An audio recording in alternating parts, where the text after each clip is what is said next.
টানা ভয়াবহ হামলা, আকাশবিধ্বংসী বিস্ফোরণ এবং কঠোর সামরিক চাপের পরও ইরানের অস্ত্র ভাণ্ডারের বড় অংশ অক্ষত থাকা শুধু যুক্তরাষ্ট্রের সামরিক সক্ষমতা নিয়েই প্রশ্ন তোলে না, বরং তাদের আধুনিক যুদ্ধনীতির ওপরও বড় ধরনের ধাক্কা হিসেবে দেখা হচ্ছে। 2 সপ্তাহের অস্থায়ী যুদ্ধবিরতি শেষ হওয়ার আগেই ইরান ও যুক্তরাষ্ট্রের মধ্যে শক্তির লড়াই আরও তীব্র হওয়ার ইঙ্গিত মিলছে। সাম্প্রতিক গোয়েন্দা তথ্য ও বিশ্লেষণে জানা যায়, পরিস্থিতি নিয়ে উদ্বেগও বাড়ছে।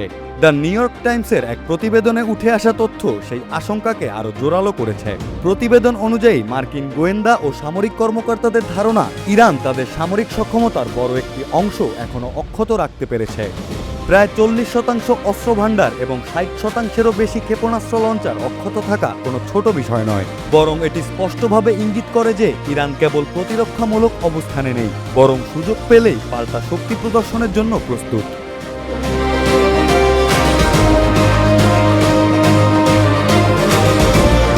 8 এপ্রিল থেকে শুরু হওয়া যুদ্ধবিরতির সময় গোপন গুহা ও বাংকার থেকে 100টিরও বেশি লাঞ্চার উদ্ধার হওয়ার তথ্য পরিস্থিতিকে আরও উদ্বেগজনক করে তুলেছে। এই ঘটনা ইঙ্গিত দিচ্ছে যে ইরান দীর্ঘদিন ধরেই পরিকল্পিতভাবে তাদের সামরিক অবকাঠামো ছড়িয়ে ছিটিয়ে ও গোপন সংরক্ষণ করে এসেছে। বিশ্লেষকদের মতে এই ধরনের কৌশল আধুনিক যুদ্ধে অত্যন্ত কার্যকর, কারণ এতে শত্রুপক্ষের সরাসরি হামলায় পুরো সামরিক সক্ষমতা একসঙ্গে ধ্বংস করা কঠিন হয়ে পড়ে এবং শক্তির ভারসাম্য বজায় থাকে অনেকটা সময় ধরে।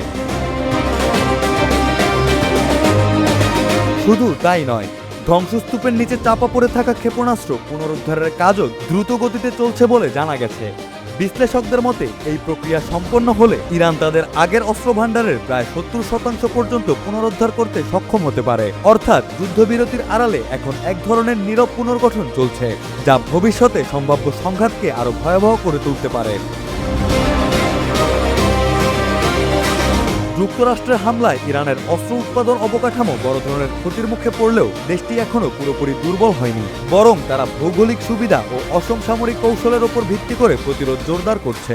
বিশেষ করে হরমুজ প্রণালীর মতো গুরুত্বপূর্ণ জলপথে ইরানের প্রভাব বিশ্ব অর্থনীতির জন্য এখন বড় ধরনের ঝুঁকি হিসেবে বিবেচিত হচ্ছে। মার্কিন কর্মকর্তারা আশঙ্কা করছেন, প্রয়োজনে ইরান এই প্রণালীতে জাহাজ চলাচল বন্ধ করে দিতে পারে। যদি এমনটা ঘটে, তাহলে বৈশ্বিক জ্বালানি সরবরাহ ও বাণিজ্যে ব্যাপক বিপর্যয় নেমে আসবে, কারণ ইরানের নিজের অর্থনীতির প্রায় 90%ই সমুদ্রপথ নির্ভর, যার দৈনিক মূল্য প্রায় $340 মিলিয়ন। অথচ মার্কিন নৌ অবরোধের কারণে এই বাণিজ্যের বড় অংশই ইতোমধ্যেই স্থবির হয়ে পড়েছে। তবে প্রশ্ন হলো, ইরান এখনও কেন সরাসরি কোনো বড় পদক্ষেপ নিচ্ছে না?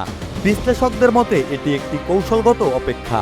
সরাসরি সংঘর্ষে না গিয়ে ধীরে ধীরে শক্তি সঞ্চয় করা এবং সঠিক সময়ের জন্য অপেক্ষা করাই এখন তেহরানের মূল পরিকল্পনা। অন্যদিকে যুক্তরাষ্ট্র এই সময়টাকে ব্যবহার করছে চাপ বজায় রেখে ইরানকে আরও দুর্বল করার জন্য।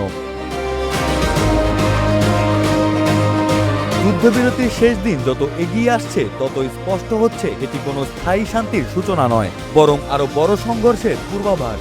ইরান তাদের হারানো শক্তি পুনরুদ্ধারের পথে, আর যুক্তরাষ্ট্র প্রস্তুত রয়েছে সেই শক্তিকে চূড়ান্তভাবে ভেঙে দেওয়ার জন্য।